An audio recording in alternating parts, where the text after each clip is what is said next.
এটা দেখতেছেন, এটা হলো মিনি রাইস মিল বা ভাইব্রেটর মেশিন বলতে পারে। এটাতে কম্বাইন বলা হয় এই কারণে, ওটাতে ধানও ভাঙতে পারবেন, অর্থাৎ ধান থেকে চাল করতে পারবেন। প্লাস এটাতে মশলা, হলুদ, আপনার যে আটা, হ্যাঁ, গমের আটা, আপনার ভুট্টার আটা, এইগুলো আপনি করতে পারেন। কারণটা হচ্ছে এখানে আপনার নেট ইউজ করা আছে। এটাতে আপনি চাইলে আটা জাতীয় অনেক কিছুই করতে পারবেন। এই নেটগুলো আবার চেঞ্জ করে গুঁড়াও করতে পারেন। এই যে নেটটা দেওয়া আছে, এর থেকে যে চিকন নেটটা দিবেন সেটা দিয়ে আপনি আটা করতে পারবেন। আবার এই নেটের যে ছিদ্রগুলো দেখতেছেন, এটার থেকে একটু যে বড় করেন, সেক্ষেত্রে হবে কি আপনার খাদ্যটা দানাদার হবে।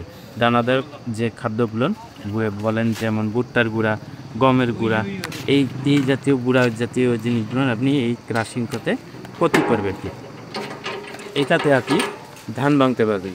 এটা আপডেট হওয়ার কারণ হচ্ছে, এটাতে আপনি যদি কোনো রকম ময়লা, ইট, বালু এইগুলো দিয়ে থাকেন, এগুলো সব সেপারেট অনুযায়ী, পার্ট পার্ট অনুযায়ী আপনাকে ধানটাকে আলাদা আলাদা করবে।